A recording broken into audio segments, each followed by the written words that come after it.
àárọ̀ òrókùn ọ̀rọ̀ díẹ̀ lọ̀rọ̀ òṣèlú dà ní ìpínlẹ̀ Ọ̀ṣun báyìí o lórí ibi tí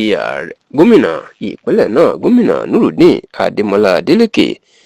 tí yóò da kò tí ì mọ́dó tí yóò da ọ̀run lẹ̀ sí pẹ̀lú bí ó ṣe jẹ́ pé tẹ́lẹ̀ gómìnà ti panupọ̀ láti lọ sínú ẹgbẹ́ òṣèlú alátakò ẹ̀ ìyún All Progressives Congress APC ṣùgbọ́n lásìkò yìí gómìnà náà tún ti padà sẹ́yìn ojúlówó ò lọ mọ́ tí tẹlifíṣàn Yorùbá Tòótọ́ sì ti wádìí àṣírí ìdí tí Adélékè tí ò fi darapọ̀ mọ́ ẹgbẹ́ òṣèlú APC mọ́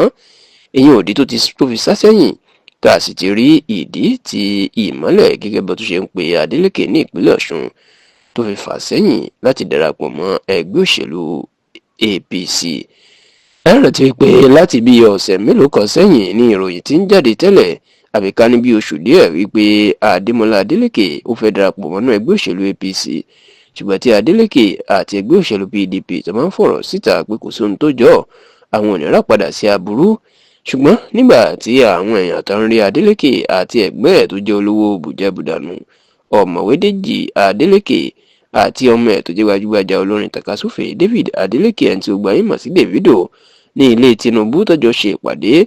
ẹni wọ́n ti ní Adélékè fẹ́ darapọ̀ mọ́ ẹgbẹ́ òṣèlú APC bẹ́ẹ̀ ni Davido náà kéde wípé àwọn tó fẹ́ fi umbrella sílẹ̀ fún ìgbálẹ̀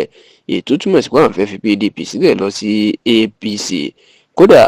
àwọn kọmíṣánná kan nínú ìjọba Adélékè náà ti ń fìdí ẹ̀ múlẹ̀ pé ọ̀gá àwọn ó ti jẹ́ káwọn mọ̀ páwọn lọ sínú APC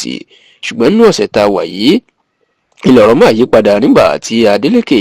tí ò lọ sí APC mọ́ tí wọ́n sì ló ti pinnu báyìí ó sì ti kéde fáwọn ọmọlẹ́yìn ẹ̀ ìpinnu ẹgbẹ́ òṣèlú PDP làwọn yóò dúró sí ǹjẹ́ kí ló wá ṣẹlẹ̀ kí ló fa ìyípadà tí gómìnà Adélékè tó yípadà báyìí lẹ́yìn tádéhùn ti wọ̀ láàrin òun àti Tinubu àti àwọn alágbára APC kan tẹlifíṣàn Yorùbá Tòótọ́ gbọ́ pé ìṣọwọ́ tí àwọn tó jẹ́ ògúnnágbòǹgbò ọmọ ẹgbẹ́ òṣèlú APC tó fi ń takò wíwá Adémọ́lá Adélékè sínú ẹgbẹ́ òṣèlú APC òǹgàlà gbọ́ pé kò dùn mọ́ nínú tó fi sá sẹ́yìn tó sì tó bà lẹ́rù ìpè kan má ṣe lọ já òun sí ayò ọlọ́pọ̀ mò ń bá darapọ̀ tẹlifíṣàn Yorùbá Tòótọ́ gbọ́ pé Adélékè ó gbọ́ pé àwọn àgbààgbà ẹgbẹ́ òṣèlú APC kan bíi gómìnà àná ní ìpínlẹ̀ náà tó gbàjọba lọ́wọ́ ẹ̀ Gbóyèga Oyètọ́lá tó jẹ́ mínísítà báyìí àwọn bíi Iyèọlá Omíṣọ̀rẹ́ àtàwọn tó lẹ́nu nu APC àgbọ́ pé inú wọn ò dùn rárá pé kí Adélékè kó wá kàn gba tíkẹ́ẹ̀tì gómìnà àwọn kó fomi búrẹ́dì kó àwọn lómi ọbẹ̀ jẹ eléyìí galagbọ́ pé ó jẹ́ kí wọ́n máa dìtẹ̀ kán sì máa takò wíwẹ̀ kódà gbọ́ pé wọ́n ti ń ṣèpàdé lórí bí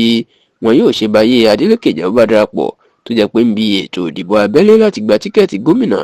ni wọn yóò ti jábọ́ tí wọn yóò takò tí wọn ní jórí tíkẹ́ẹ̀tì náà gbà eléyìí la gbọ́ pé ó ta sí Adélékè létí tóun náà tó fi dúró tó fi wò pé kóun kọ́kọ́ sún sẹ́yìn kóun má lọ kó sínú pàkúté náà tó sì jẹ́ pé